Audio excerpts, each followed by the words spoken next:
Kayu besi rawa sepanjang 17 meter ini disiapkan untuk membuat salib. Melihat panjangnya, timbul pertanyaan, siapakah yang akan disalib? Siapapun itu, pasti sesuatu yang lebih besar dari mereka. Tapi Frankie Woro, Casimilus Awe, dan warga suku Auyu di Papua Selatan ini tak akan melukai siapapun. Mereka memakai salib ini sebagai tanda perlawanan.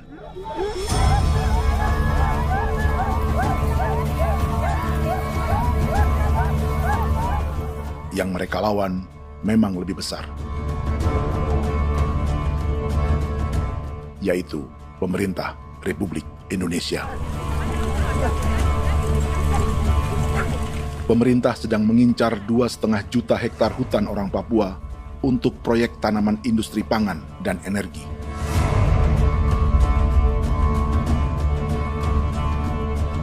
Ratusan kilometer dari salib orang-orang Auyu itu, orang Muyu sedang menyiapkan gerakannya sendiri. Tapi kali ini dalam bentuk sebuah pesta. Pesta yang disiapkan oleh marga Kimco Jinibjo selama 10 tahun.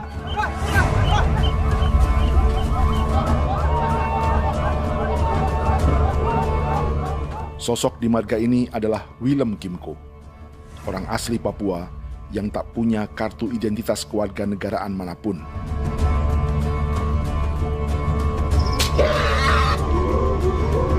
Pesta adat ini sudah cukup langka, tak hanya di Papua, bahkan di kawasan Pasifik dan peradaban Melanesia. Awalnya bayarnya aneh kalau bukan.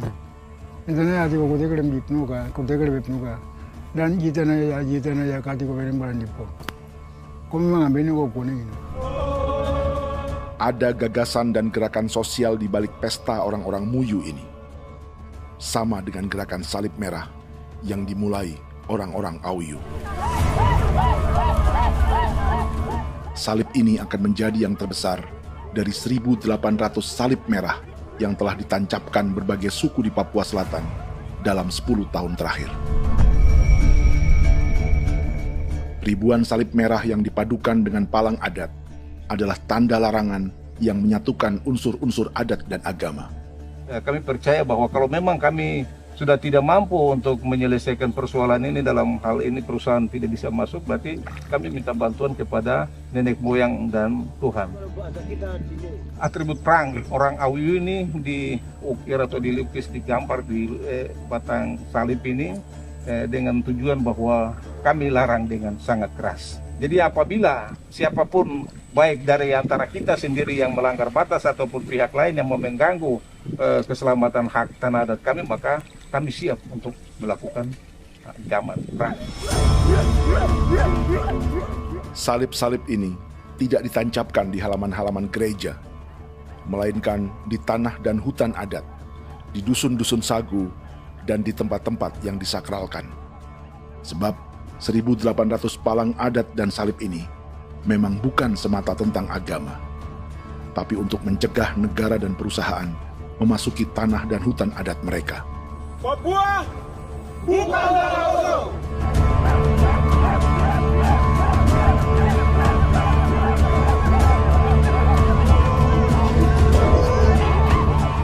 Di zaman TikTok ini, kami ingin menceritakan semua ini lewat film yang pendek.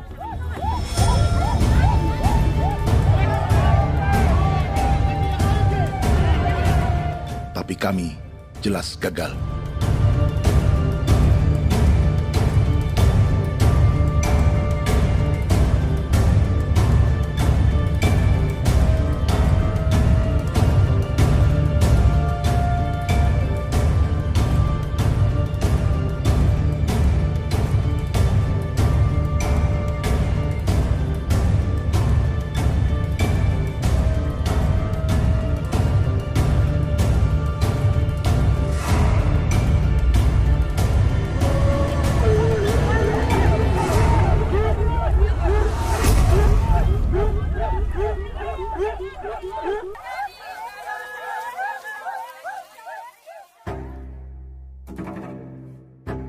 Di planet ini, ada 5 pemilik hutan hujan tropis terluas yang tersisa.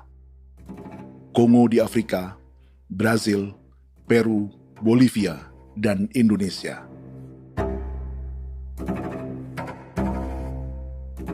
Di Indonesia, satu-satunya pulau yang hutannya masih terjaga adalah Papua, pulau terbesar kedua di dunia setelah Greenland. Lewat sejarah kolonialisme yang panjang, pulau ini kini dikuasai 2 negara. Bagian barat oleh Indonesia yang juga dikenal sebagai West Papua, dan bagian timur menjadi Papua Nugini. Dan tepat di perbatasan ini, di bagian Indonesia,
digeser, masih datang lagi dengan senjata nih mereka nih. karena proyek ini juga dijaga tentara. Macam-macam senjatanya.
Yang keempat adalah Frankie Woro dari suku Auyu di distrik Fofi, Kabupaten Bovendigul.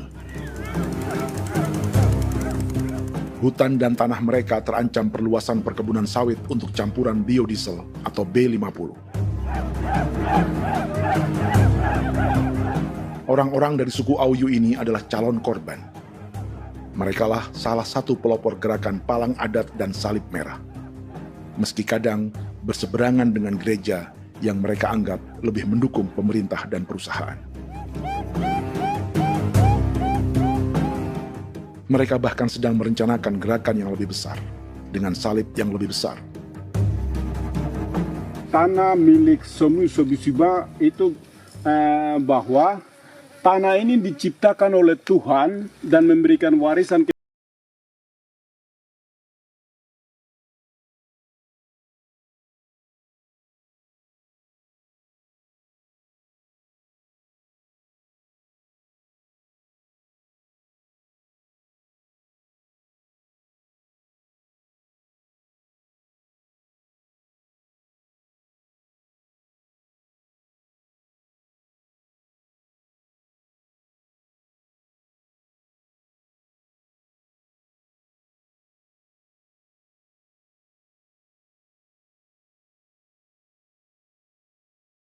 ke Indonesia atau Papua Nugini.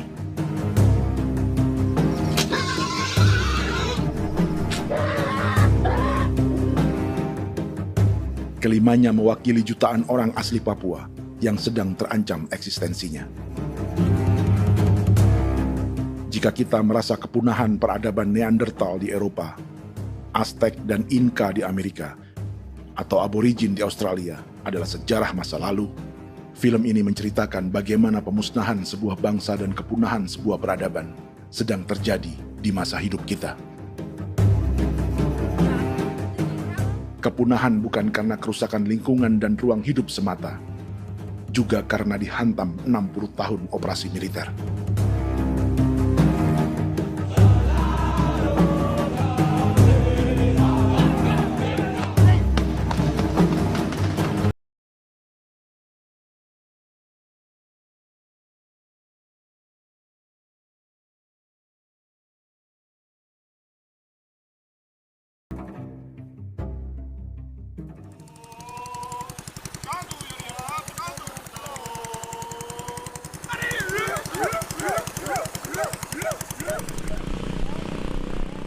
Frankie Woro dan orang-orang Auyu sedang berburu. Tapi lokasi perburuan mereka mulai dikuasai perusahaan perkebunan sawit.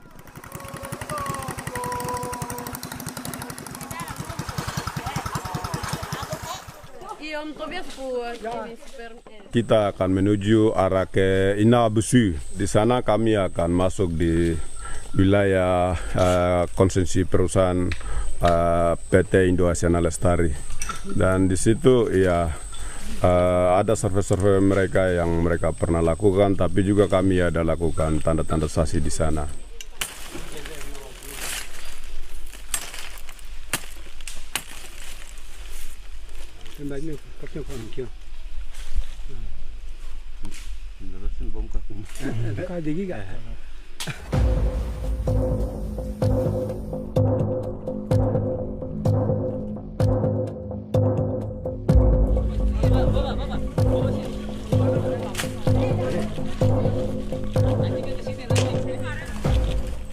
Dapat dengan yang induknya, tapi karena induknya dia lari dan terlambat kerja, akhirnya yang bisa kita dapat dia punya anak ini saja. Kalau pakai bahan kayak hasil.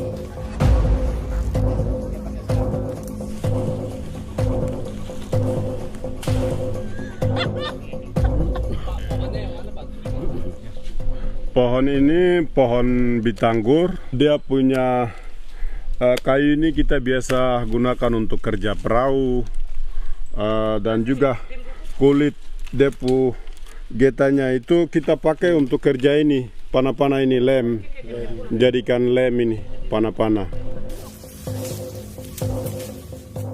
Hutan ini adalah supermarket bagi suku Auyu. Juga lumbung pangan atau bank untuk menyimpan deposito kekayaan alam. Hutan juga tempat yang penuh dengan sejarah suku, situs budaya, dan tempat-tempat sakral. Inilah yang sedang mereka pertahankan dari incaran pemerintah dan perusahaan. Untuk semua alasan ini, mereka menancapkan ribuan salib merah.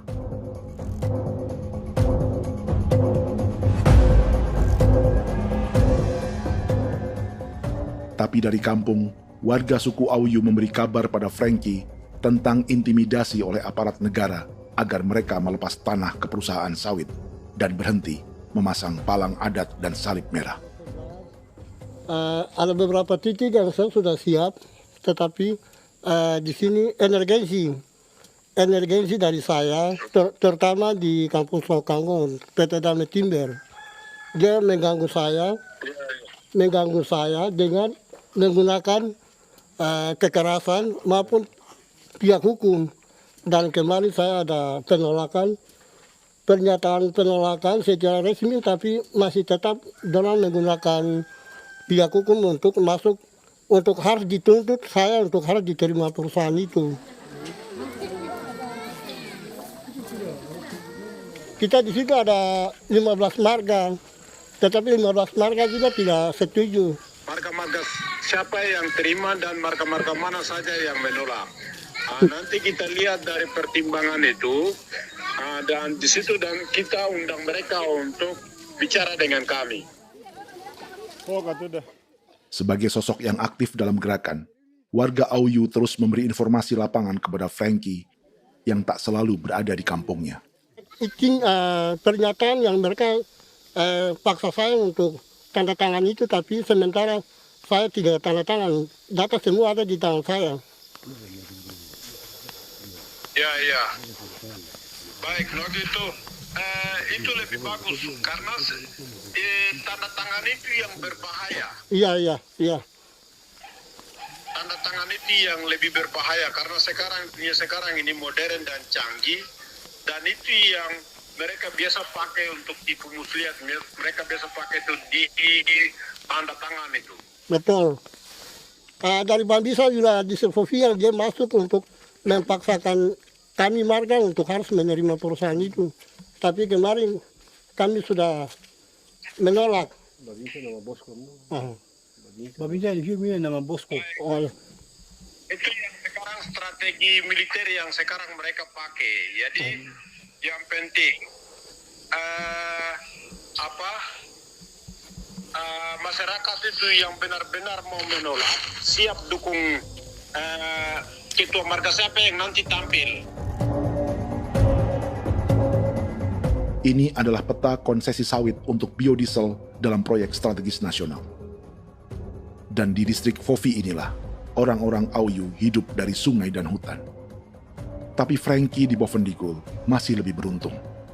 Setidaknya dibandingkan Yasinta Mowien di Merauke yang sudah kehilangan hutan dan rawanya.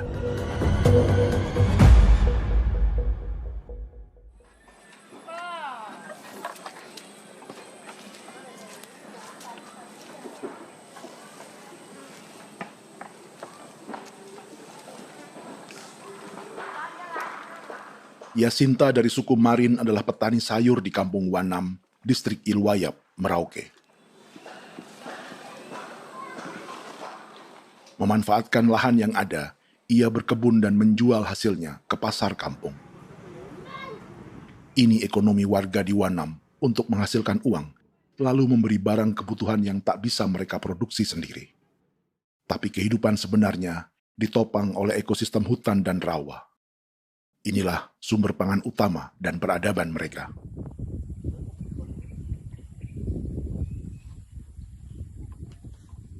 Namun ketenangan ini diusik ketika tiba-tiba pada Mei 2024, di Pelabuhan Wanam datang ratusan alat berat untuk proyek pangan dan energi pemerintah.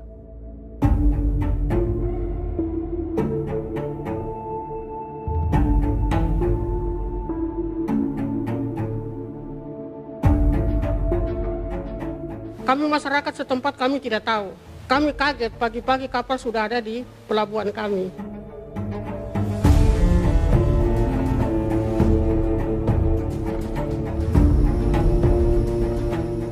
Yasinta Mowien atau Enrika Gebze dan warga lainnya tak pernah diajak bicara atau dimintai pendapat. Seakan-akan Papua adalah tanah kosong. Kita suka kaget yang dong bawa turun alat berat dong bawa turun, kita kaget masyarakat. Dorang subongkar itu kayu-kayu.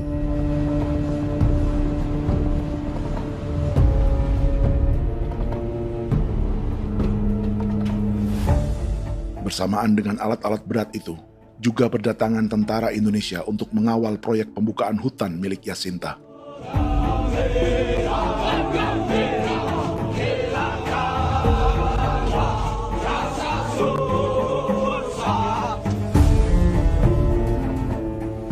Ribu alat berat didatangkan dari Cina ke Papua oleh perusahaan bernama John Lin Group sebagai kontraktor pemerintah.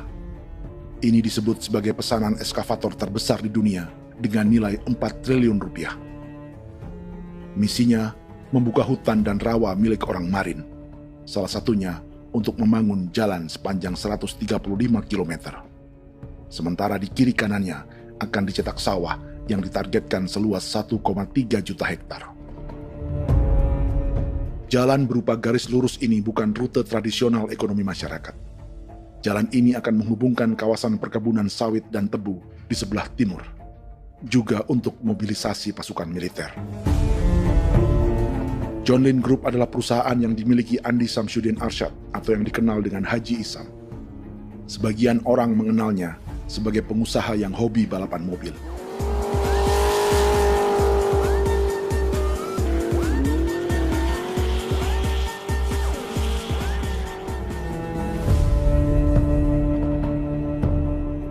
Tapi di Kalimantan, ia berbisnis batu bara, perkebunan sawit, pengolahan karet, penerbangan, perkapalan, dan biodiesel.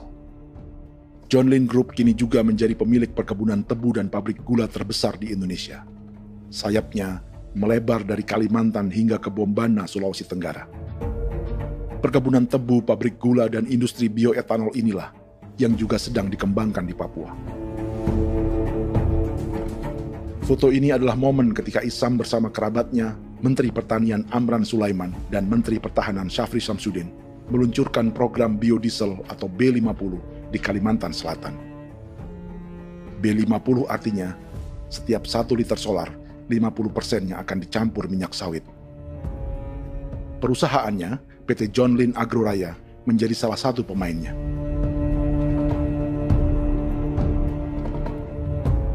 Sepanjang tahun 2025, saham PT John Lin Agroraya pernah naik hingga 700%.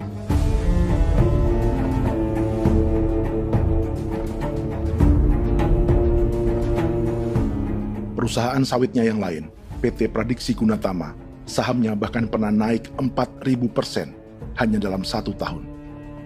Dari harga saham ini saja, nilai kekayaan keluarga Isam diperkirakan mencapai 100 triliun rupiah lebih, menjadikannya salah satu keluarga terkaya di Indonesia dan salah satu pemain penting industri bioenergi.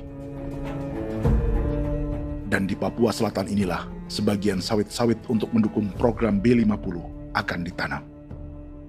Inilah tanah orang-orang Wambon, Muyu, Marin, Yei, atau Auyu seperti Frankie Ward.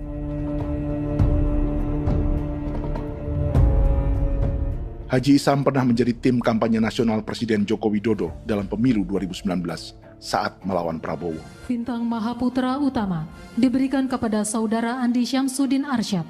Beliau berjasa luar biasa dalam mendorong pertumbuhan ekonomi daerah maupun nasional. Setelah menjadi presiden, Prabowo memberi gelar kehormatan Bintang Mahaputra Utama pada Isam.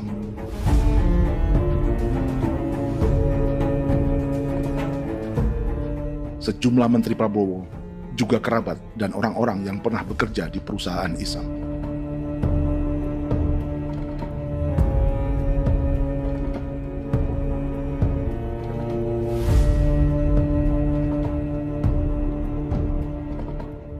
Lawan sebesar inilah yang sedang dihadapi Jacinta di kampung Wanam, Merauke. Atau petani perempuan lain seperti Enrika Gebse. Jadi alam kita ini sudah rusak. Jadi kita itu biasa jalan dari sini tuh harus pasang jerat di situ, harus cari makan di situ lagi. Itu tempat-tempat itu pasang-pasang jerat, tempat babi, rusa, sekarang sudah tidak ada lagi.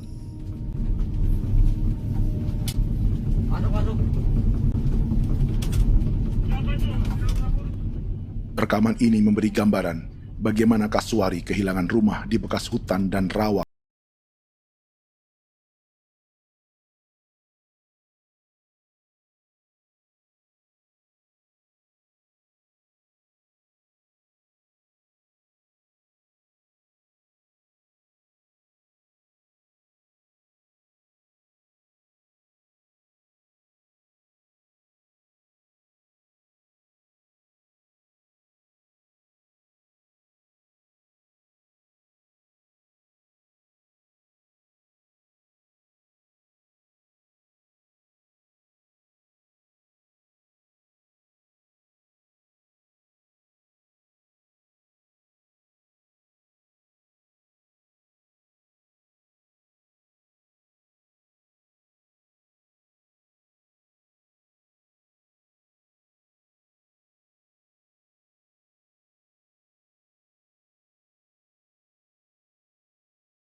Merdeka.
Tanam ini saja di sini, tanam papanama ini. Victor Kuipalo menunjukkan apa yang terjadi. Jadi kita juga kaget ini. Nah, kalau ini papanama ini memang ini papanama ditanam tapi bukan haknya mereka yang ini. Ini hak kami di sini, hak dusun kami, marga Kuipalo yang punya hak dusun ini. Setelah memasang patok, alat berat mulai bekerja untuk membangun markas militer di tanah orang Ye.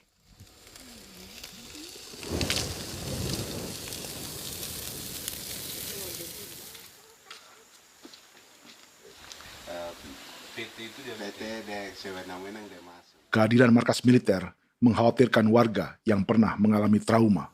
Takut kenapa? Kalau macam yang awal macam sekarang bu kampung hidup ini kan aman. Terus kenapa harus didirikan korem di sini? Bukankah dengan adanya Korem semakin aman ada tentara di sini? Kalau untuk kampung kayaknya tidak bisa aman kalau ada tentara, paling masyarakat dipukul itu ini. Kalau kampung hidup begini malah saya sejahtera dan saya punya masyarakat. Apa pernah ada pengalaman buruk sebelumnya dengan tentara di daerah sini?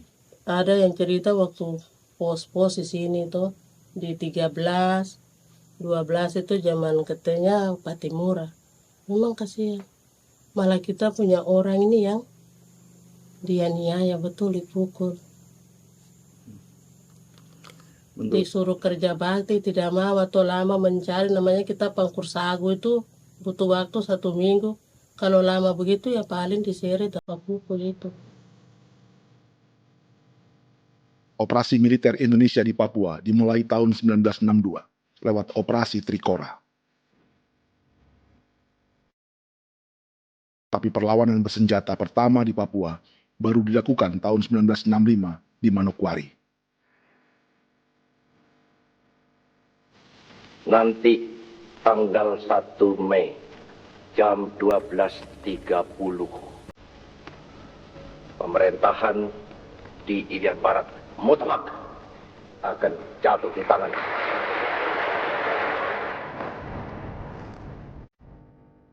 Sejak itu, selama 60 tahun, operasi militer untuk menaklukkan Papua terus dilakukan. Salah satu operasi militer paling berdarah adalah Operasi Wibawa untuk memenangkan Indonesia dalam jajak pendapat tahun 1969. 643 orang tewas di Paniai. Lalu disusul 4.146 korban tewas antara tahun 1977 hingga 1978.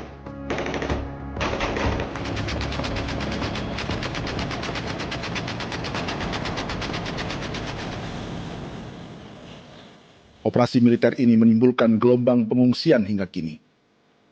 Dewan Gereja Papua mencatat 103.000 orang menjadi pengungsi pada tahun 2025 dan nyaris tak diberitakan media-media Jakarta. Jumlah pengungsi terbesar tercatat di Nduga yang mencapai 20.000 jiwa. Banyak di antaranya yang sedang hamil, seperti Jubiana, salah satu pengungsi Nduga.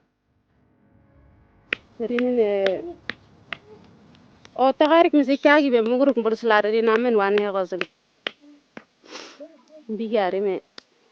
Tegirik mana ne anin bom selebok selar ne. Wam dak lok prak de oi kore bangal no so dak lok yo nandam yanet ndang no gat de nanen di ko nerwa membri wal marwa. Tegirik mana nerwa tringel no semana. Ngal siya kaya berkumpul nyak masalah orang na me wako suluk. Dari namen wani ko semane kuman nak wani ndemo ko lok ndak misal namen beri ko lok wanak na semane ne.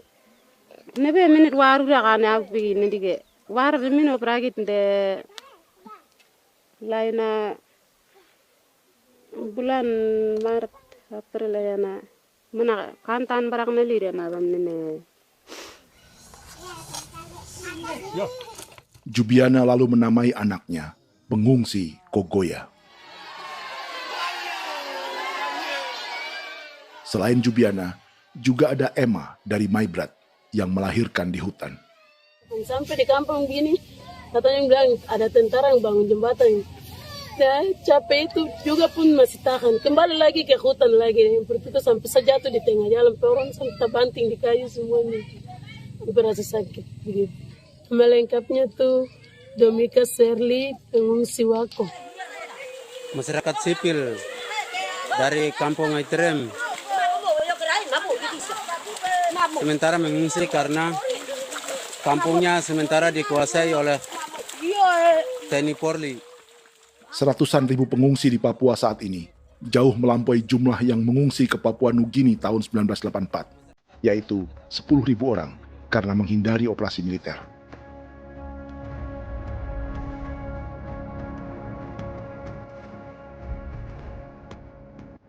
Bersamaan dengan operasi militer, eksploitasi sumber daya alam Papua juga dilakukan sejak masuknya tambang emas dan tembaga Freeport pada tahun 1967.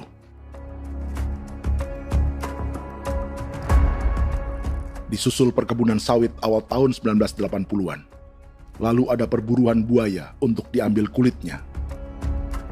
Sebelumnya, ada eksploitasi gas alam di Teluk Bintuni, pencarian besar-besaran kayu gaharu, atau pembukaan hutan tanaman industri. Ini belum termasuk perburuan dan perdagangan ikan arwana di selatan Papua, penebangan kayu merbau dari hutan-hutan Jayapura, emas di Blok Wabu Intan Jaya, bahkan nikel di pulau-pulau kecil Raja Ampat. Dan kini, dalam skala yang belum pernah terjadi dalam sejarah, Papua dipaksa mencetak sawah, tebu untuk bioetanol, dan sawit untuk biodiesel.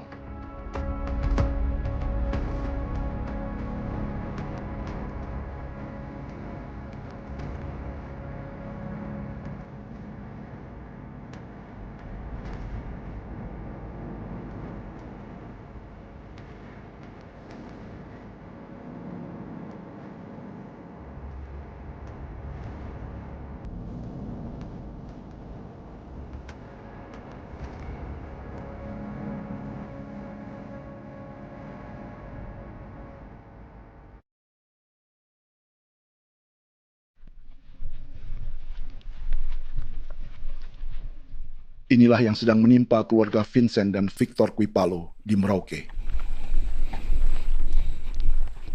Hutan mereka diambil untuk markas militer dan industri perkebunan, PT Murni Nusantara Mandiri.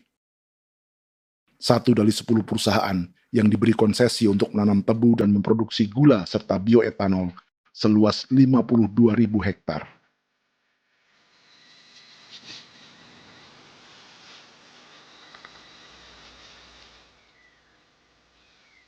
Perusahaan ini dianggap mengambil hutan dan tanah orang-orang Ye, terutama marga Kuipalo, yang memiliki hak adat terhadap 2.300 hektar hutan.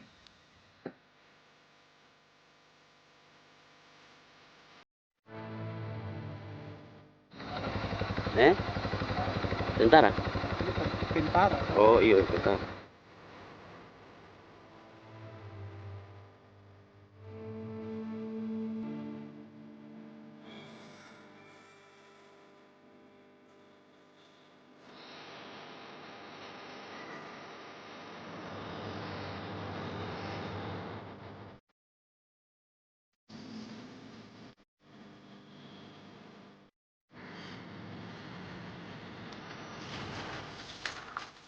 Keluarga Kuipalo sedang melihat apakah perusahaan semakin mengancam tanah mereka.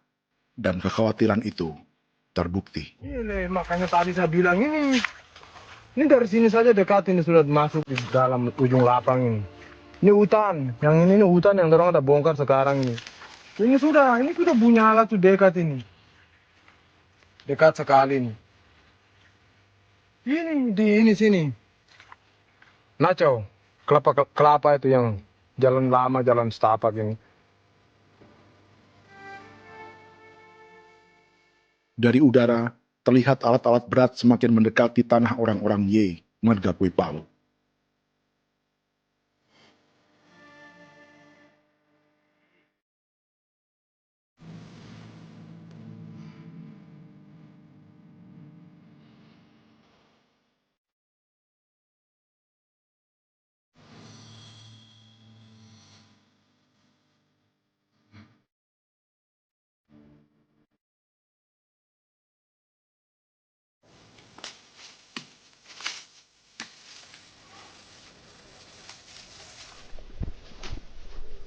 Keesokan harinya, Victor dan kerabatnya memberi tanda cat merah di pohon-pohon yang berada di batas tanah mereka.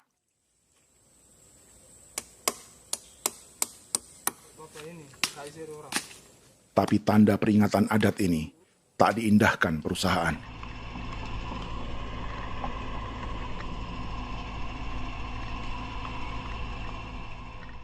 Dua bulan kemudian, perusahaan tetap memasuki tanah marga Kuipalo. Sama.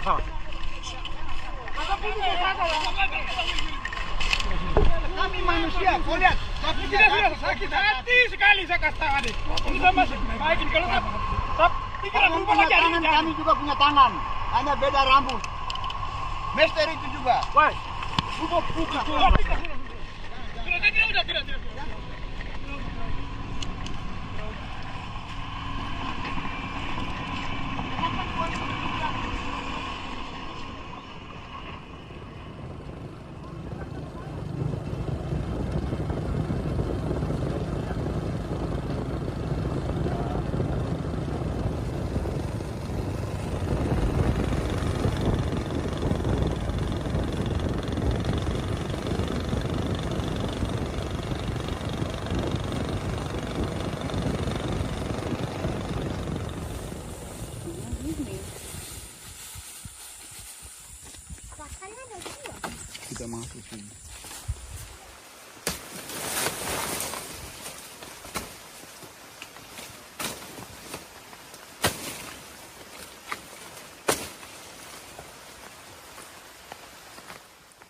Jadi ya untuk itu seperti saya katakan tadi, apakah lebih baik kita tidak usah ada kah atau bagaimana, kita pisahkan, pisahkan dari negara ini kan? Jangankan tuh, saya kemarin bicara sama Daniel, datang sama saya dengan persoalan Kodam ini. Saya bilang, Pak Daniel, kalau lebih baik saya ngungsi ke Papua Nugini. Dia bilang, aduh Bapak jangan begitu. Ya memang, kalau tidak bisa menghargai kami, lebih baik pilihan yang itu yang saya memilih. Lebih baik saya pindah dari sini. Saya mengungsi ke Papua Nugini, di negara tetangga. Masih di laut. Apa? Ada ini. Makanya saya bilang sama Kapolsek, Pak, Agustus ini, 17 Agustus saya tidak kasih naik bendera merah putih. Saya bendera ada, nanti saya taruh di meja. Bendera saya ada. Karena saya punya pikiran percuma kita ini merasa bahwa kita hidup di bawah naungan merah putih. Ternyata merah putih tidak lindungi kami. Tidak anggap kami sebagai kami rakyatnya. Dia lambang negara. Dan kami menghargai lambang negara itu. Ternyata lambang negara ini, kita bernaung di bawah lambang negara ini, kita tidak dilindungi. Hak kita tidak dihargai.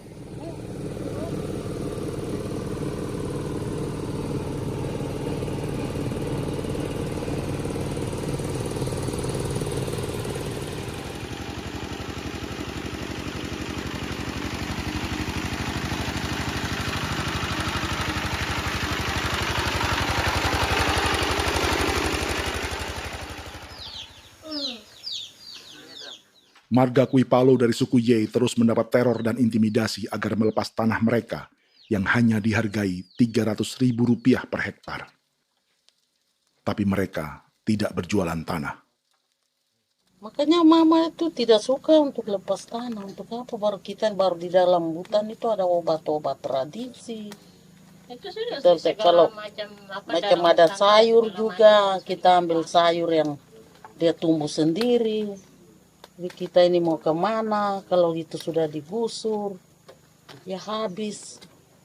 Kita ini jadi penonton. Jangan sampai kita ini duduk minta di jalan. Jadi kita tidak mau seperti itu. Makanya tanah itu kita tidak melepas. Tapi mungkin orang lain tuh dia senang saja. Lebih baik saya pegang uang merah dulu. Saya bisa beli-beli itu ini. Nanti datang uang sudah habis, gembel. Mau cari kemana lagi, hutan sudah habis. Mau makan ikan di mana, kali sudah hancur. Seperti Yasinta di Wanam, suara dan gerakan kaum perempuan Papua sangat nyaring dan tak bisa diabaikan. Saya sebagai perempuan tolak untuk perusahaan masuk di sini. Karena kalau saya terima anak-anak saya mau dikemanakan, mau tinggal di mana. Apapun yang terjadi saya tetap tolak. Demi tanah ini saya akan berjuang, demi saya punya anak-anak. Yang katanya mengutamakan anak Papua, nyatanya yang kerja kebanyakan ya orang-orang Jawa. Saya sendiri orang Jawa, tapi bukan mau bicara yang tidak-tidak. Memang kenyataannya seperti orang-orang Papua itu diterbelakangkan, kurang diutamakan, gitu.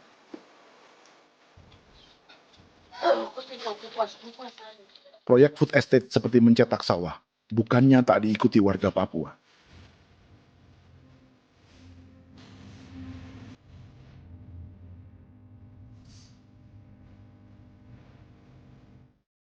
Salah satunya Natalis Buer di distrik Tanah Miring, Merauke.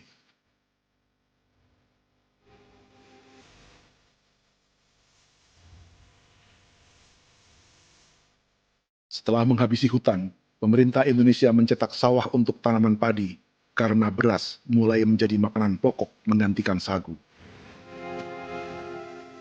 Sebagian besar penggarapnya adalah warga transmigran yang datang sejak era 1980-an. Bahkan petani transmigran sudah ada sejak Belanda membuka proyek padi kumbe di distrik Kurik. Lokasi yang sering jadi langganan pejabat Indonesia memamerkan sawah di Papua. Tapi Natalis juga ingin belajar menanam padi atau bersawah.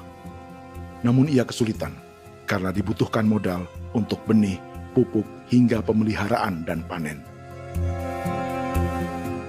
Lalu sawah-sawah ini pun mulai dikuasai pendatang.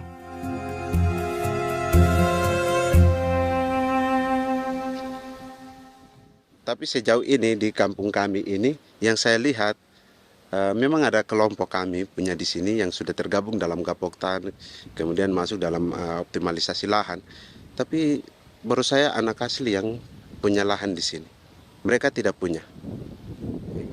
Pemerintah dalam hal ini adalah Kementerian Pertanian bersama-sama Kementerian Pertahanan yang dalam hal ini pada garis di bawahnya adalah TNI Angkatan Darat memberikan support yang maksimal kepada masyarakat khususnya di Merauke dalam rangka. Saya kemarin habis 9 juta. 9 juta ya? Iya, 9 juta karena dia sudah tidak dipakai toh. Ya. Perempuan Papua seperti Filomina juga mau bertani.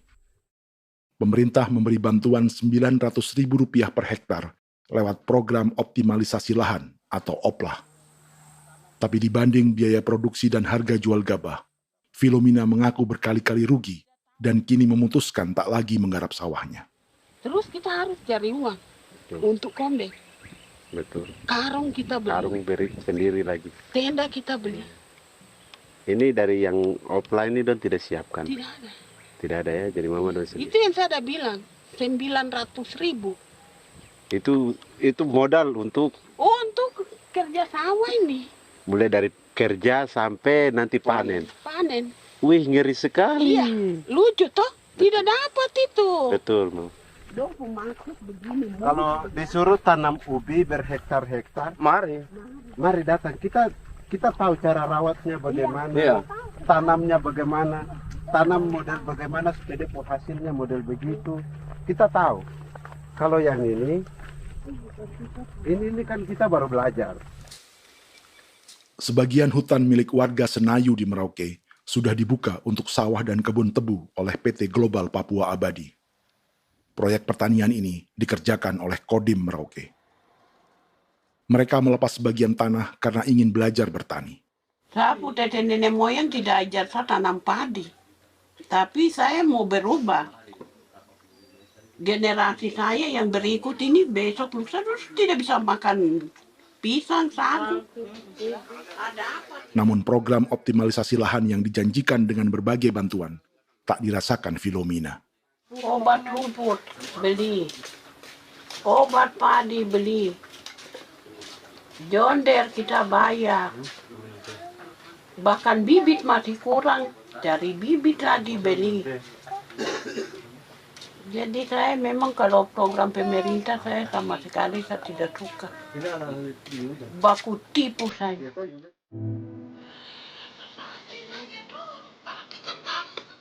Mereka merasa ditinggalkan sendiri, jatuh bangun belajar bertani padi. Sementara sumber pangan dan air yang semula mudah didapat, kini telah berganti sawah dan kebun tebu. Dulu kita masih bisa jalan, nanti masak di kali, pakai air kali. Minum pakai air kali. Sekarang kok mau masak? Sudah ada air, ada susu, mau minum tidak bisa. Sudah dengan obat. Drone semprot tebu itu saja drone.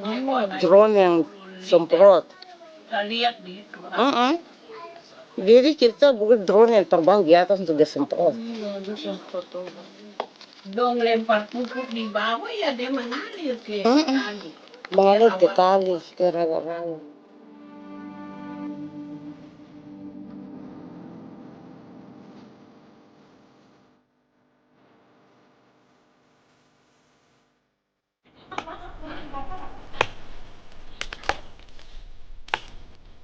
Seperti pertanian sawah bagi orang Bali atau Toraja, bagi orang Auyu dan suku-suku lainnya di Papua Selatan, sagu juga bukan semata tentang pangan.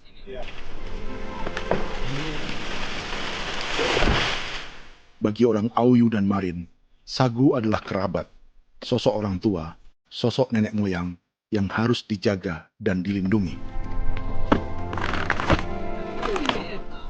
Lagi bikin apa mama ini mama? Mau pakai tokok itu sagu.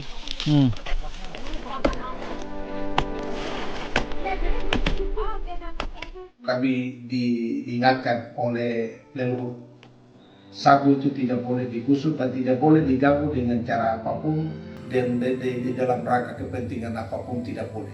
Kamu harus bela, bahkan sampai nyawa pun harus menjadi taruhan demi membela keselamatan pergerakan sagu di atas tanah ini.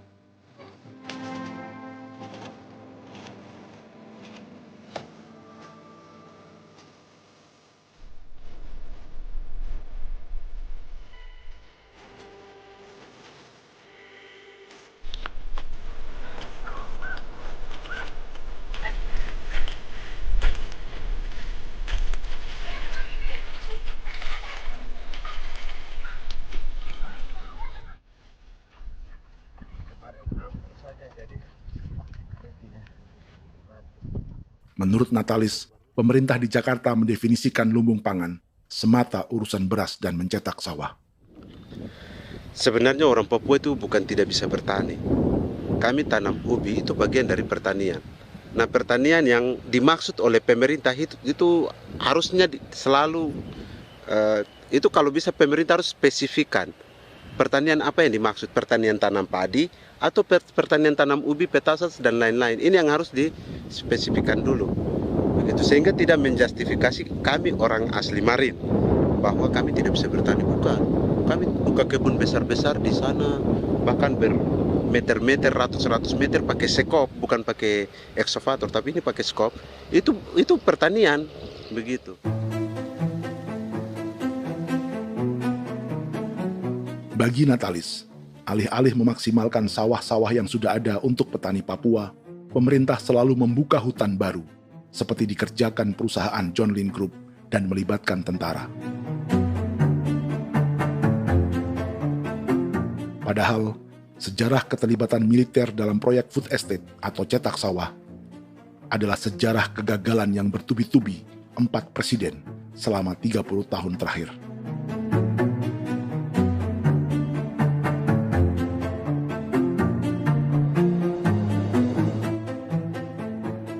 Papua bukan yang pertama menjadi proyek lumbung pangan yang melibatkan tentara. Kalimantan telah menjadi korban 30 tahun sebelumnya.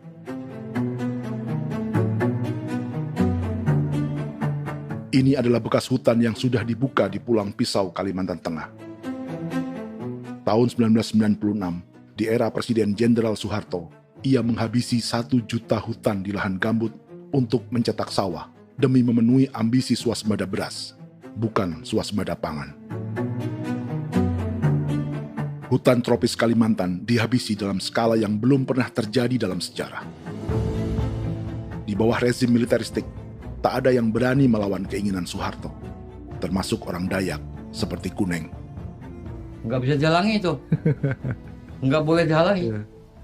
Ya kalau ada kata-kata aja menghalangi, sudah kita diseret ke kepolisian dulu. Atau bisa langsung di PKI-kan. Iya, di PKI-kan gitulah. Jadi kita tuh nggak berani apa-apa dulu tuh. Apa maunya aja. Misal bilangnya A. Setahun setelah pengundulan hutan skala besar itu, tahun 1997, untuk pertama kalinya Kalimantan mengalami kebakaran lahan dan kabut asap terbesar dalam sejarah.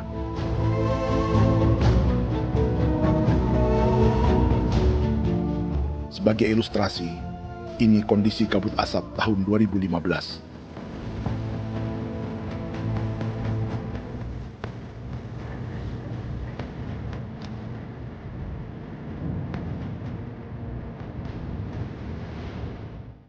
Proyek 1 juta hektar sawah Jenderal Soeharto itu gagal. Bendungan dan saluran irigasi mangkrak hingga kini. Mei 1998, rezim Soeharto tumbang, 2 tahun setelah ia menumbangkan jutaan hektar pohon di Kalimantan. Setiap tahun, lokasi ini menyumbang kebakaran dan kabut asap yang merugikan jutaan orang. Sawah yang berhasil di Kalimantan justru bukan sawah yang dibangun Jenderal Soeharto, melainkan yang dirintis para transmigran sejak era 1980-an. Sawah-sawah inilah yang ikut digarap oleh militer di era Presiden Joko Widodo. Dan hasil dari proyek food estate Presiden Jokowi itu sama sekali jong nih, nggak ada harapan lagi sudah seperti ini. Tapi Jokowi terus memperluas area food estate hingga 16.000 hektar. Presiden Jokowi juga menyerahkan urusan lumbung pangan ini kepada Prabowo yang saat itu menjadi Menteri Pertahanan. Salah satunya di Kabupaten Gunung Mas, Kalimantan Tengah, untuk membuka perkebunan singkong seluas 31.000 hektar. Food Estate Singkong Jenderal Prabowo ini dimulai dengan membuka 600 hektar hutan di Tawai Baru. Proyek singkong untuk bioetanol ini pun dijaga tentara. Dan seperti Jenderal Soeharto, proyek Jenderal Prabowo ini pun gagal.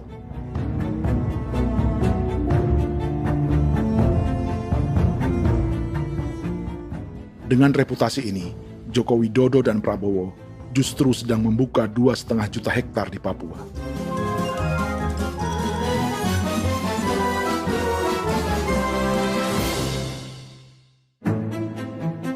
Setelah Jenderal Soeharto, Presiden Jenderal Susilo Bambang Yudhoyono juga mencoba membuka food estate di Papua sejak tahun 2010. Namanya Merauke Integrated Food and Energy Estate atau MIFE. Proyek ini juga gagal. Lalu di lokasi yang sama, Jokowi berusaha meneruskan dengan proyek mencetak sawah 1,2 juta hektar yang juga gagal. Sekarang yang paling siap adalah 1,2 hektar. Yang 1,2 juta hektar. Dan kini, Prabowo yang pernah gagal dengan 600 hektar singkong di Kalimantan justru akan mengulangi di Papua dengan skala 2,5 juta hektar. Di daerah Papua pun harus ditanam kelapa sawit supaya bisa menghasilkan juga BBM dari kelapa sawit.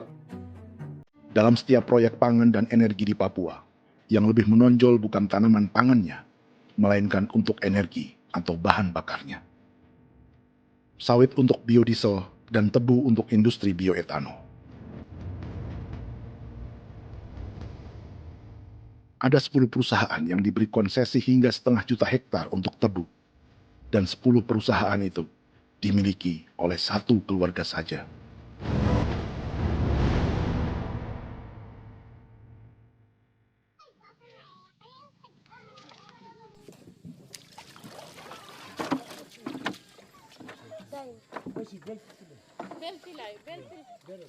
Para perempuan Auyu di Bovendigul akan berangkat memancing.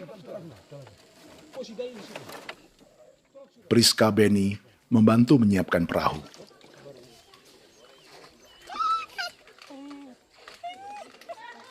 Mereka akan mengumpulkan bahan pangan di hutan untuk persiapan acara penancapan salib merah berikutnya.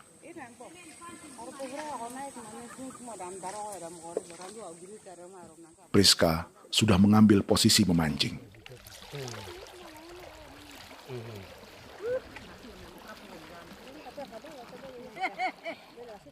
.800 salib merah telah dipasang di wilayah adat berbagai suku di Papua Selatan untuk menghalau perusahaan sawit dan tebu.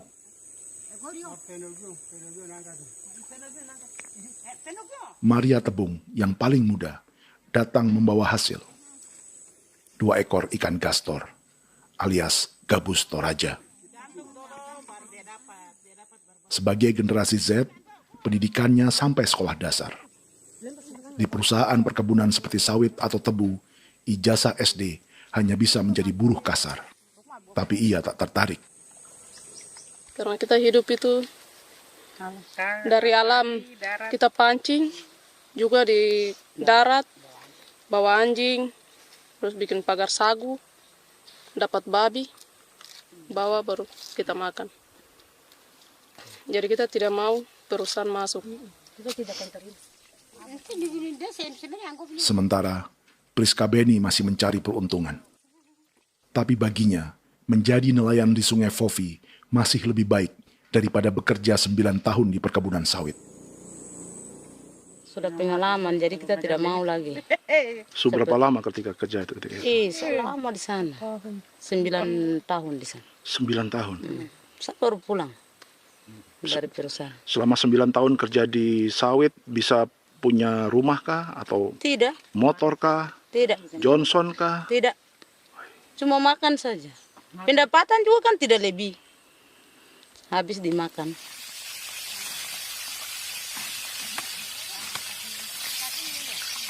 Satu minggu libur berapa hari? Tidak libur. Minggu tetap kerja? Tetap kerja. Tidak bisa ke gereja? Hari Minggu kerja. Hari Minggu juga kerja. Dia tidak mengenal agama perusahaan itu.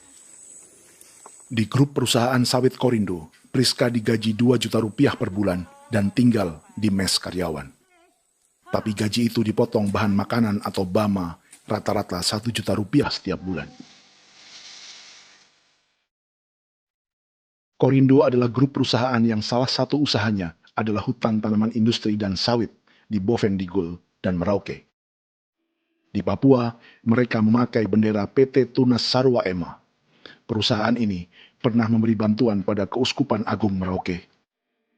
Keuskupan Merauke belakangan mengeluarkan pernyataan mendukung proyek strategis nasional di Papua. Umat Katolik yang memprotes sikap gereja tersebut ditangkap polisi. Jadi selama 9 tahun tidak bisa nabung? Tidak. Makan saja. Makan saja. Makan saja. Menabung bagaimana? Keperluan banyak. Sudah sampai. Habis di anak-anak. Uang sekolah. Uang 1 juta itu mana sampai. Menabung juga tidak cukup. Sudah pengalaman, jadi kalau di sini perusahaan mau masuk tidak.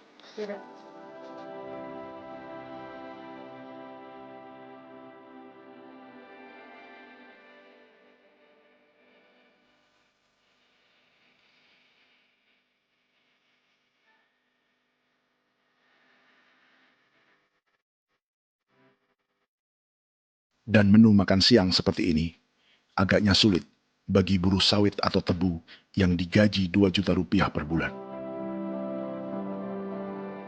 Generasi Z seperti Maria Tebung atau generasi milenial seperti Priska Beni punya matematika ekonominya sendiri. Sawit untuk biodiesel atau tebu untuk bioetanol tak akan ada bedanya bagi mereka.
Perkebunan tebu 1,5 juta hektar di Merauke adalah ide 3 presiden untuk menggenjot penggunaan bioenergi sebagai campuran bahan bakar fosil. Selain swasembada pangan, swasembada energi di daerah Papua pun harus ditanam kelapa sawit supaya bisa menghasilkan juga BBM dari kelapa sawit. Juga tebu menghasilkan etanol. Singkong, kasava juga untuk menghasilkan etanol. Bioetanol adalah bahan bakar nabati atau tumbuhan yang dapat dicampur dengan bensin. Sama dengan program biodiesel yang mencampur solar dengan minyak sawit. Pertamina saat ini sudah menjual BBM bioetanol dengan campuran 5% yang dipasarkan dengan merek Pertamax Green 95. Tapi pemerintah ingin menaikkan kadarnya menjadi 10% atau E10. Maka ke depan kita akan mendorong untuk ada E10. Kemarin malam sudah kami rapat dengan Bapak Presiden. Bapak Presiden sudah menyetujui untuk direncanakan mandatori 10% etanol. Idenya untuk mengurangi ketergantungan pada bahan bakar fosil yang diimpor dan menimbulkan polusi.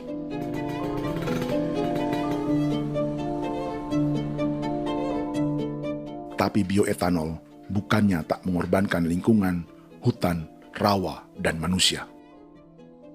Karena program E10 membutuhkan 7,3 miliar liter bioetanol, maka lahan yang dibuka untuk menanam tebu bisa mencapai 1,3 juta hektar. Sementara saat ini, luas perkebunan tebu di Indonesia hanya 500 sampai 600 ribu hektar. Artinya, butuh lahan baru hingga 800 ribu hektar untuk menanam tebu. Dan 500 ribu hektar diantaranya sedang dibuka di Papua.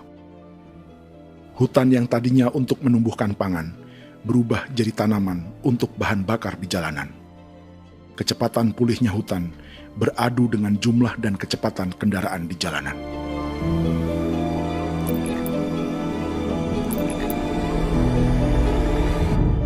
Dahaga terhadap energi tak pernah bisa dipuaskan. Setelah minyak sawit untuk biodiesel, dunia kini merambah singkong, jagung, dan tebu untuk bioetanol. Benua Amerika, Eropa, sebagian Afrika, hingga separuh Asia kini mulai memakai bioetanol sebagai campuran bahan bakar.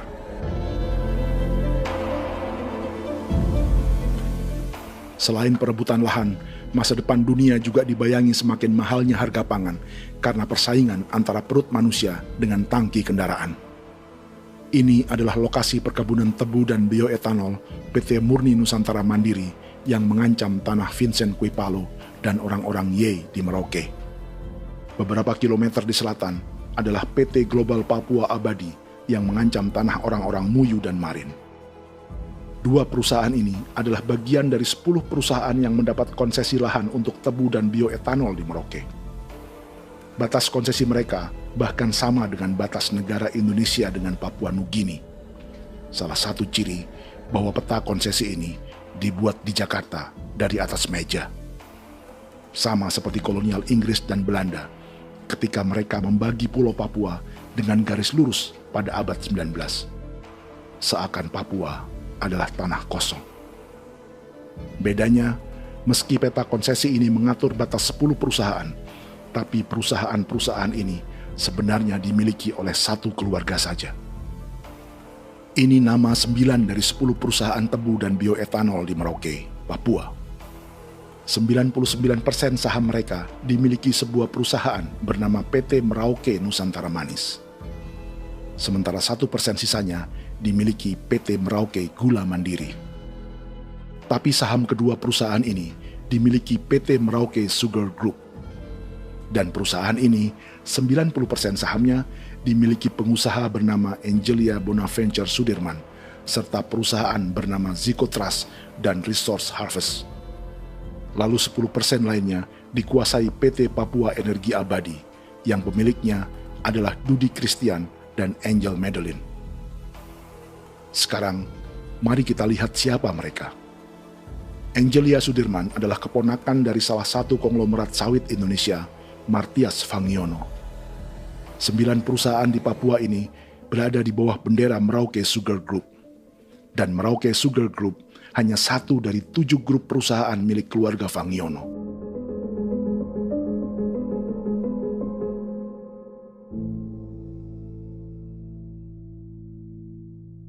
Ini Martias Fangiono. Seperti Haji Isam, Martias selama ini dikenal sebagai pengusaha sawit yang kini merambah bisnis tebu dan bioetanol. Ini momen saat penanaman perdana tebu di Merauke bersama Presiden Joko Widodo Juli 2024. Di sini juga ada anak Martias Fangiono, yaitu Wirastuti Fangiono. Wirastuti adalah salah satu yang menonjol dari keluarga Fangiono. Tahun 2025, Forbes mencatatnya sebagai konglomerat termuda dengan kekayaan 23 triliun rupiah yang mengendalikan 2 grup usaha, FAP Agri dan Surya Dumai Industri. Keduanya adalah perusahaan sawit dan biodiesel. Anak dan bapak ini adalah investor utama bagi Jokowi dan Prabowo untuk proyek tebu dan bioetanol di Papua. Sementara yang ini adalah mertua Sitorus, pemilik raksasa agribisnis dunia, Wilmar International, yang juga memegang konsesi sawit di Papua lewat berbagai perusahaan.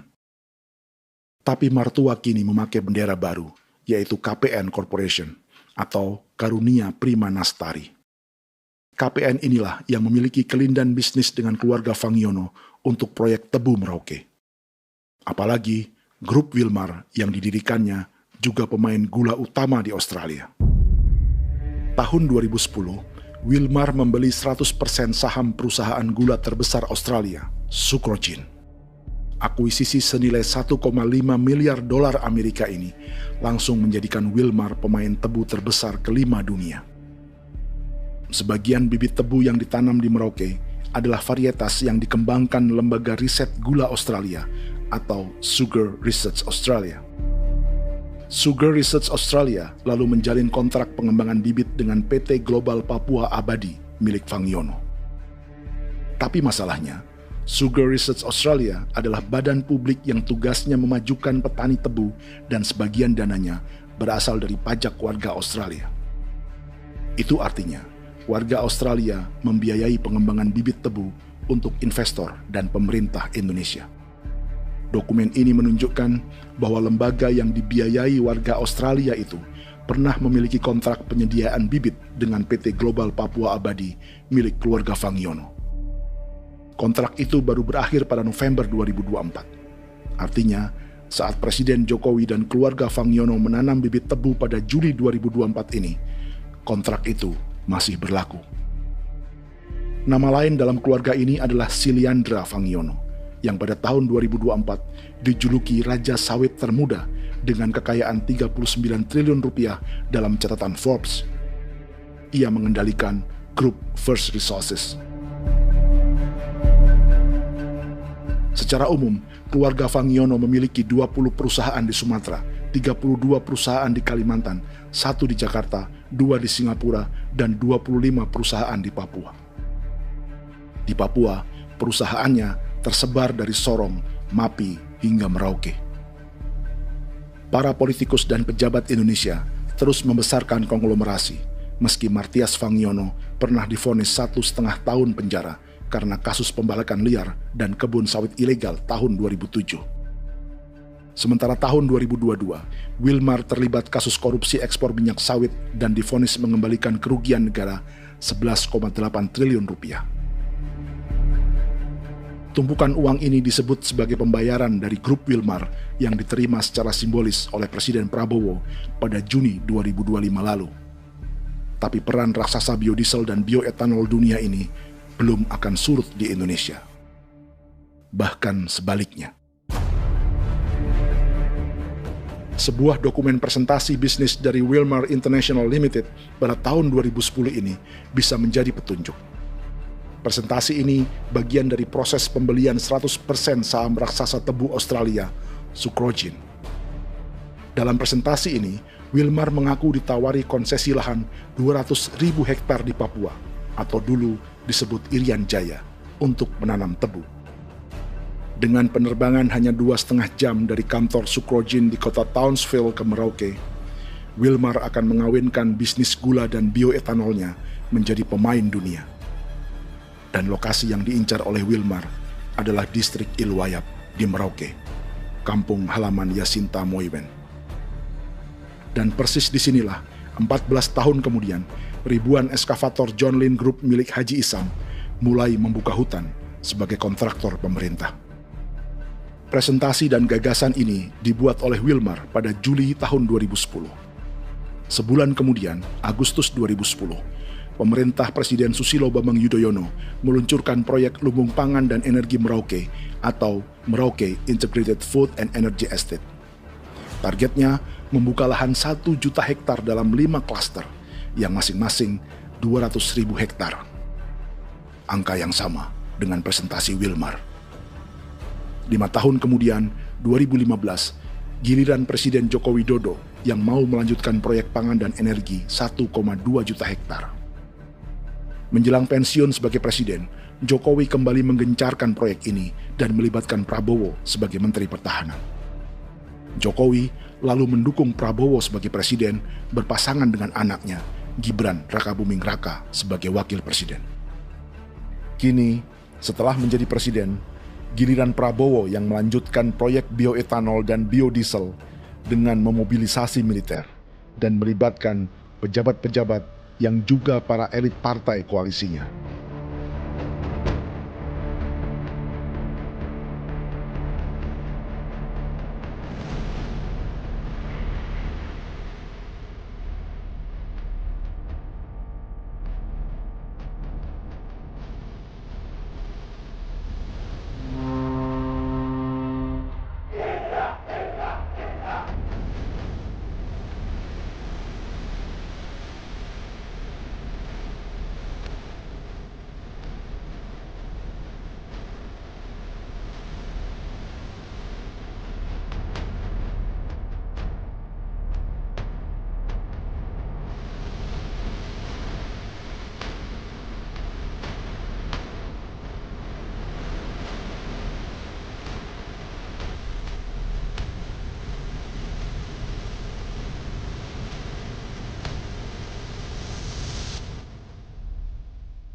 ...300 tahun lalu, hutan-hutan di Pulau Jawa dalam waktu singkat berubah menjadi perkebunan tebu di bawah rezim kolonial Belanda.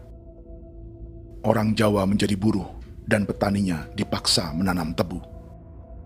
Dari kolonialisme dan politik tanam paksa itu, Belanda memperkaya negara dan para investornya. Tak puas membuka hutan untuk perkebunan di Jawa dan Sumatera, kolonial Belanda menanam tebu hingga di Suriname dan mengerahkan ribuan orang Jawa sebagai buruh pada tahun 1890. Inggris yang sudah menguasai negara seluas India dan Papua Nugini pun masih menanam tebu jauh di tengah Samudra Pasifik, di tanah orang-orang Fiji. Lalu memindahkan puluhan ribu orang India menjadi buruh di sana. 200 tahun sebelumnya, ratusan ribu orang Afrika bahkan diperbudak untuk bekerja di perkebunan-perkebunan tebu Spanyol dari selatan Eropa hingga Karibia, Kuba, atau Jamaika. Jika dulu tebu menjadi gula atau emas putih, kini cerita kolonialisme tebu berlanjut di Papua untuk bahan bakar nabati atau bioetanol. Dan seperti semua cerita tentang kolonialisme, akan ada yang berpesta dan ada yang membayar. Dalam setiap cerita pesta kolonialisme, baik di Jawa, Karibia, atau di Papua, selalu melibatkan para elit lokal, dari pejabat, perwira, hingga agamawan. Tapi dalam setiap kolonialisme, juga selalu ada cerita tentang mereka yang mempertahankan diri dan melawan.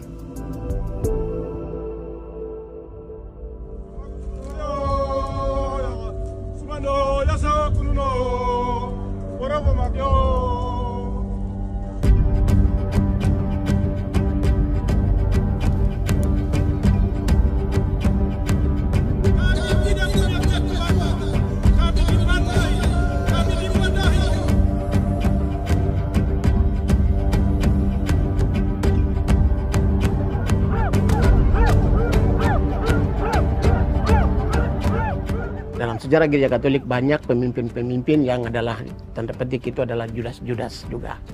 Jadi itu sudah pasti karena itu adalah manusia.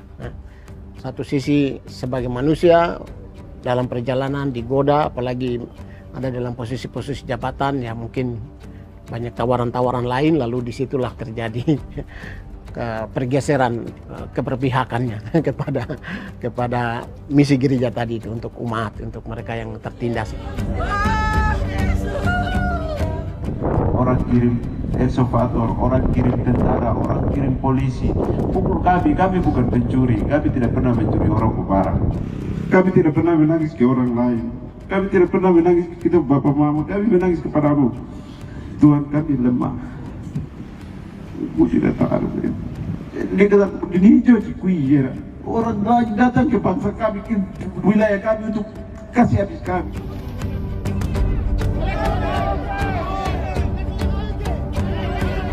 Ya Hakimam Dehi, Ya Hakimam Dehi, Bono Ya Hadigul Dehi, Bono Ya Hadigul Dehi. Kita buat sasi seperti begini untuk menolak perusahaan apapun yang masuk di tanah kami. Kalau kita kasih, kita bikin rusak sekarang, kita punya generasi berikutnya mau dapat kemana. Jadi kita nyatakan sikap di sore hari ini, kami tolak. Apa yang dilakukan pemerintah untuk PSN adalah kejahatan. Pemerintah bagian dari kejahatan, aktor perusak dan pembunuh terhadap negara, terhadap alam, hutan, terhadap manusia. Jadi negara jadi aktor pembunuh. Jadi Pilatusnya siapa? Negara, pemerintah Jakarta ini. Tanah Wiu bukan tanah kosong. Masyarakat adat kami siapa? Perusahaan tolak. Biar asal.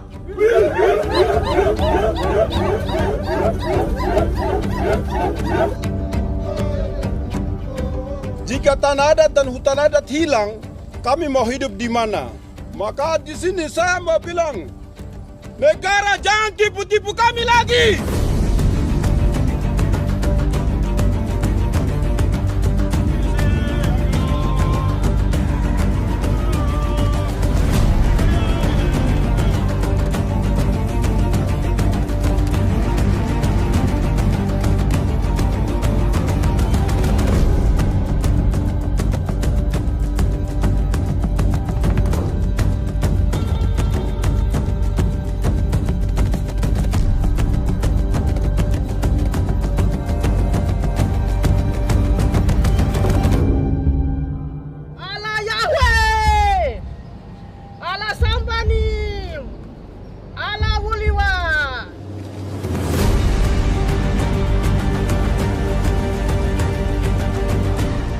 Kalau kami dianggap orang Papua itu bagian daripada Republik ini, tolong hargai kami. Dengan adanya PSN, PT John Lindrop yang sudah menerobos tanah kami dan hutan kami, merusak alam kami. Itu yang kami datang ke Jakarta jauh-jauh dari Papua. Kami mau bersuara kepada Bapak Presiden Prabowo Subianto, di mana keadilan untuk masyarakat Papua. Tolong lihat masyarakat Papua yang sudah mati. Kami bersepakat menyatakan, 1. Gereja-gereja di Indonesia mendukung masyarakat adat yang menolak proyek strategis nasional di tanah Papua. 2. Gereja-gereja di Indonesia menolak militerisme dan otoritarianisme di Indonesia.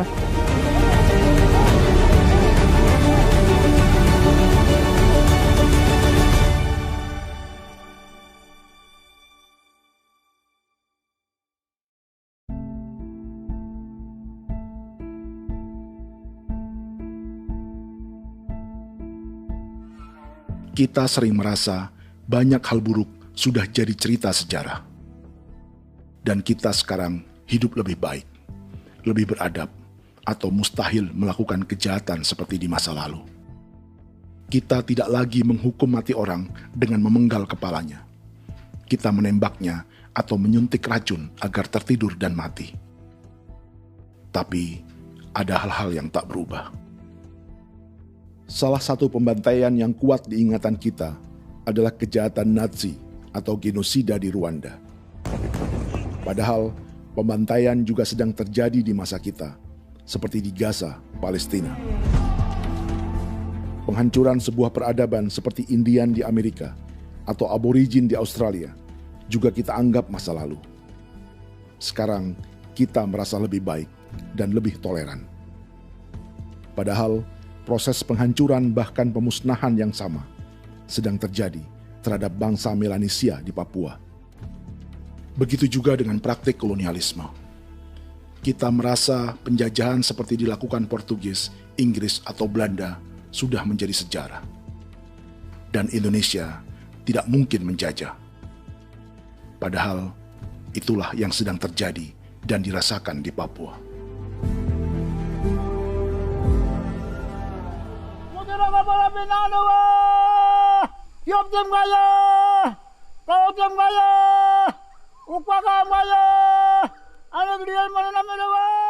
Jalannya sejarah ini disadari Willem Kimco di pedalaman Bovendigol, Papua.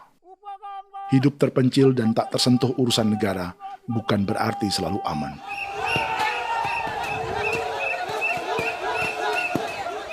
Untuk sampai di tempat ini, orang-orang Muyu menempuh 2 hari berjalan kaki mengarungi hutan, lembah, dan sungai. Termasuk mereka yang datang dari perbatasan Papua Nugini. Mereka berkumpul untuk memenuhi undangan pesta adat yang disebut Awon Atatbon atau Pesta Babi. Yang mengundang adalah marga Kimco Jinipjo. Yang dituakan di marga ini adalah Willem Kimco. Ia tak punya kartu tanda penduduk dan kewarganegaraan manapun, baik Indonesia atau Papua Nugini. Tahun 1984, 10.000 orang Papua, terutama suku Muyu, mengungsi ke Papua Nugini untuk menghindari operasi militer Indonesia, termasuk Willem Kimco.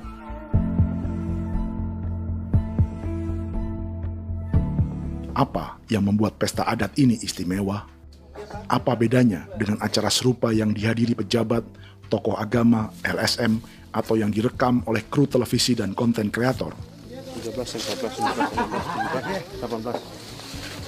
Pertama, untuk membuat pesta babi, orang Muyu perlu persiapan selama 10 tahun. Sebab, babi-babi yang akan jadi bagian dari pesta ini tak boleh dibeli, alias harus dipelihara sendiri.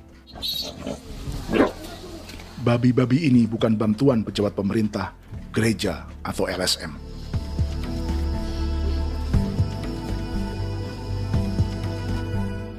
Yang kedua, babi-babi ini tidak dipelihara di kandang. Jadi punya nama babi ini kah? Harimau. Harimau? Harimau. Dia kulit dengan ini bulu di harimau, macam harimau begitu dia kasih nama harimau. Setelah diberi nama, mereka dilepas liarkan di hutan sejak kecil. 10 tahun kemudian, jika tiba saatnya pesta, para pemburu akan mencari mereka di dalam 479 hektar hutan milik marga Kimco. Suku atau marga lain tak akan mencurinya di hutan, karena mereka sudah punya babi dan wilayah masing-masing. Itu artinya, mereka harus tetap menjaga dan mempertahankan hutannya, agar babi-babi bisa hidup. Demikian juga dengan lahan pangan mereka, yang menumbuhkan sagu, keladi, atau aneka sayuran.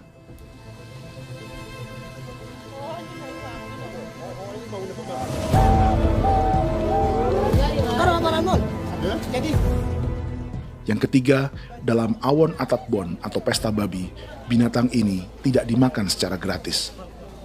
Setiap marga atau klan dalam suku Muyu akan membayar jerih payah tuan rumah menjaga hutan dan memelihara babi.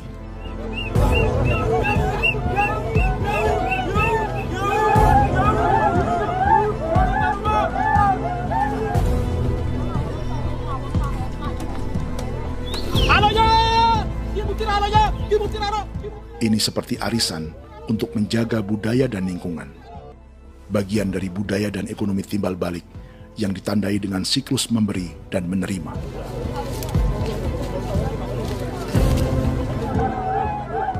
Ini juga cara orang Muyu membangun dan memperluas aliansi. Awon bet begul bet, ulan yau kando bet, asat bet anani, asat bet yang ligan anani, oh, ado amten anani, menini tena jaga, kepo kemo ko di mana. Kepo kemo mayat nih.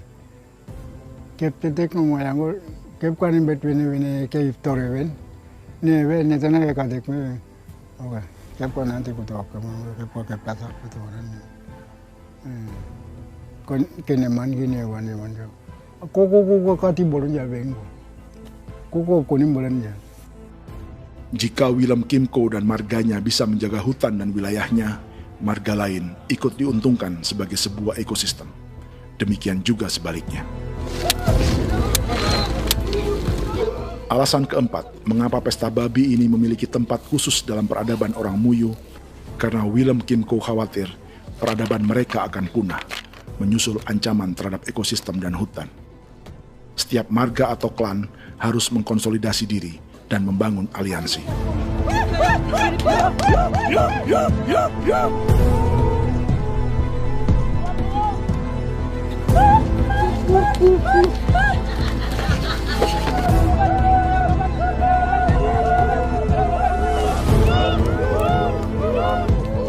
Kekhawatiran Willem dan orang-orang Muyu tak berlebihan. Ruang hidup mereka bersinggungan dengan proyek bioetanol dan biodiesel pemerintah Indonesia. Mereka juga tahu apa yang telah dan sedang menimpa suku lain seperti Auyu di Bovendigul atau Yainan dan Marin Anim di Merauke.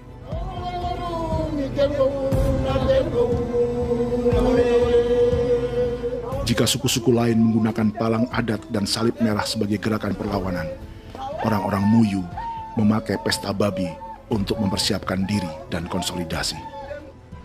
Sebab, berbeda dengan saat mengungsi tahun 1984, kali ini yang datang ke tanah orang-orang Muyu tak hanya tentara, juga alat-alat berat bersama para pebisnis pangan dan energi. Awas,